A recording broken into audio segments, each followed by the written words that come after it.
2000 ஆண்டுகளுக்கு முன்னால் சீடர்களின் பாதங்களை கழுவிய அதே இயேசுதான் தனது இரத்தத்தால் நம் ஒவ்வொருவரையும் கழுவி தூய்மையாக்குகின்றார்.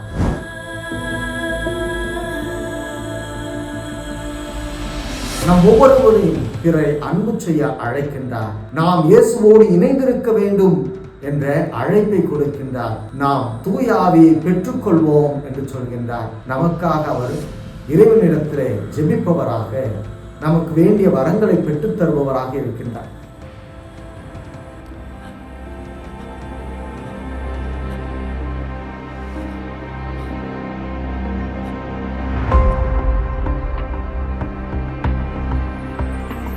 எல்லாம் உனக்காக.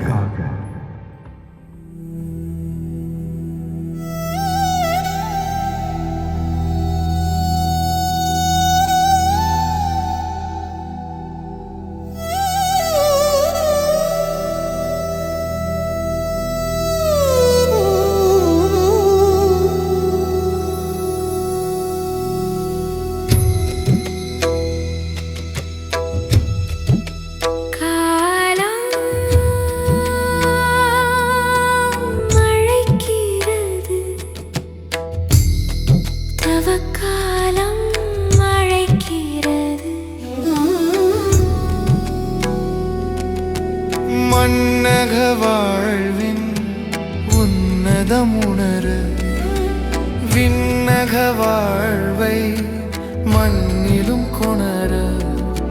மன்னக வாழ்வின் உன்னதமுணர விண்ணக வாழ்வை மண்ணிலும் கொணர. மண்ணாயிருக்கும் நாம் மண்ணுக்கு திரும்பும்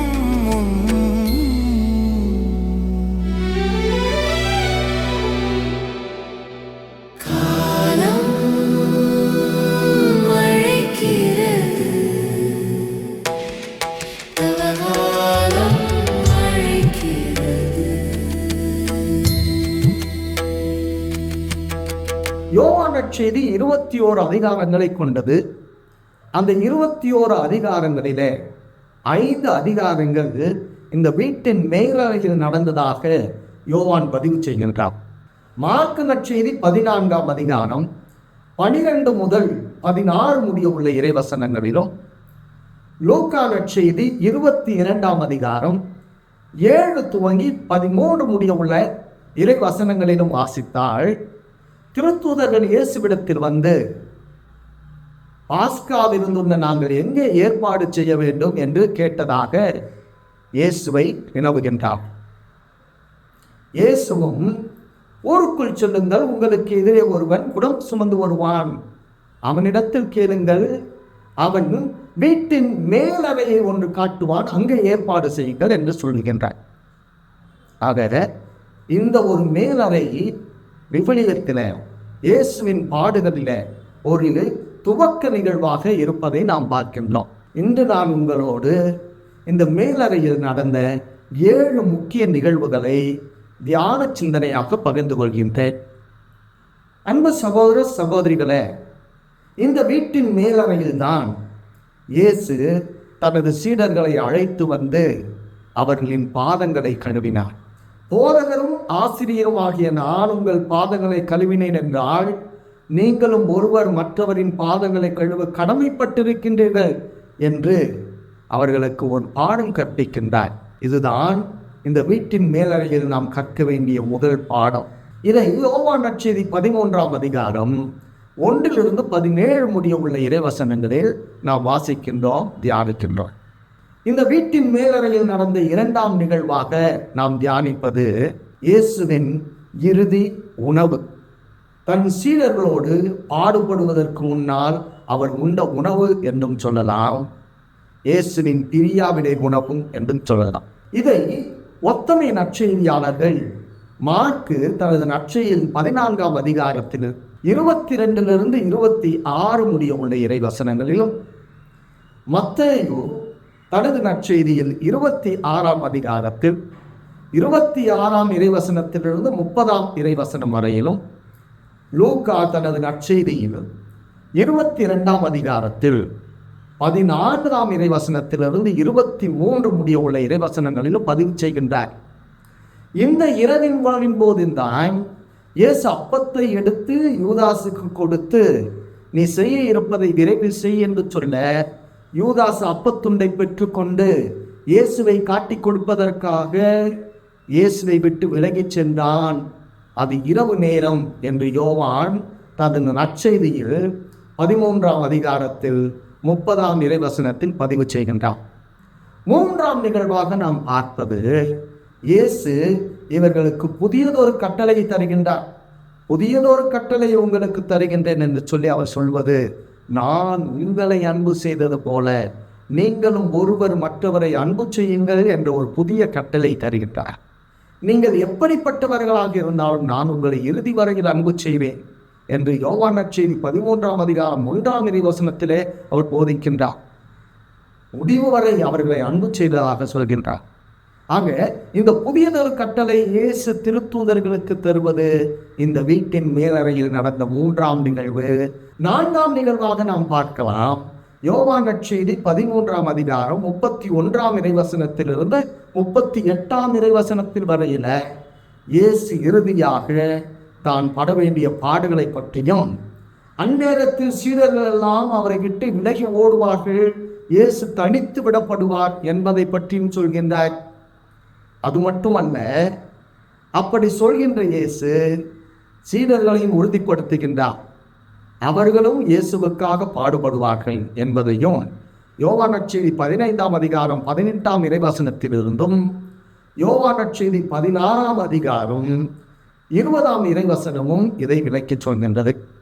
இது இந்த வீட்டின் மேல்தளத்தில் நடந்த 4ஆம் நிகழ்வு.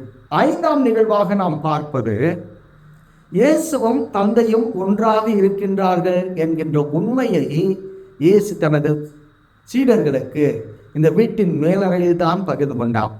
என்னை கண்டவன் தந்தையை கண்டான், நானும் தந்தையும் ஒன்றாக இருக்கின்றோம் என்று இயேசு போதிக்கின்றார். அதோடு நிறுத்திவிடவில்லை.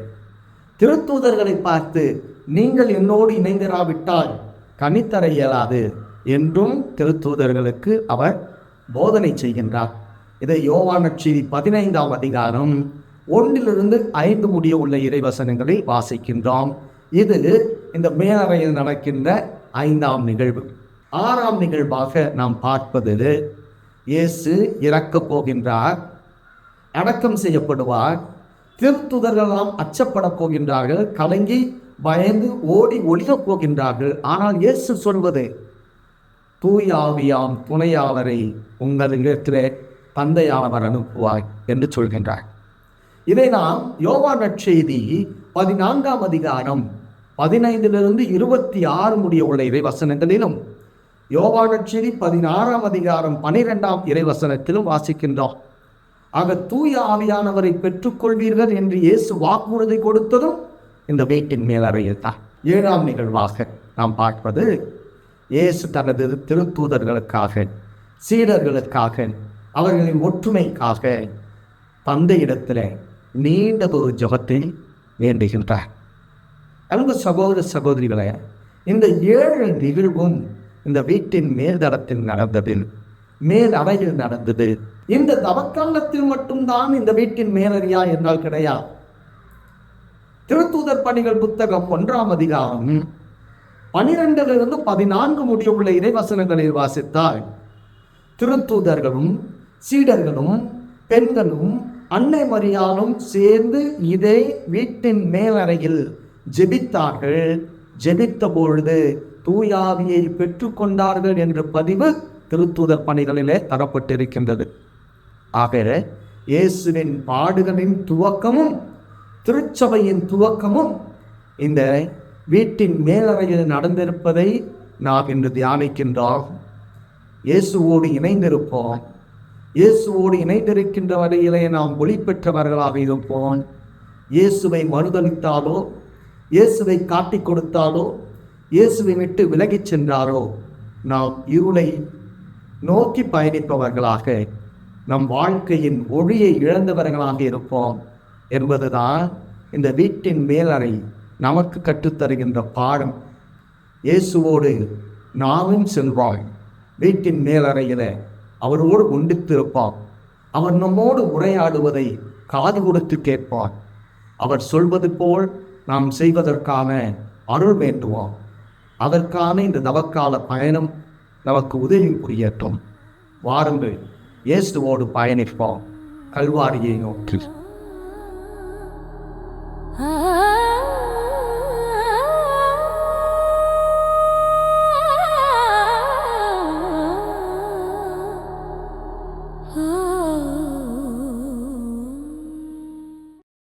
மனதை திறப்போமா, மௌனம் களைவோமா. மனதை திறப்போமா, மௌனம் களைவோம். சிந்தனை சொல் செயல் நித்தமும் சோதித்து அவர் நிந்தனை பாடுகள் உள்ளத்தில் தியானித்து இறையோடும் பிறரோடும் ஒப்புரவாகிட திரும்பி வருவோமா, திரும்பி வருவோமா, திரும்பி வருவோம் நாம், திரும்பி வருவோம்.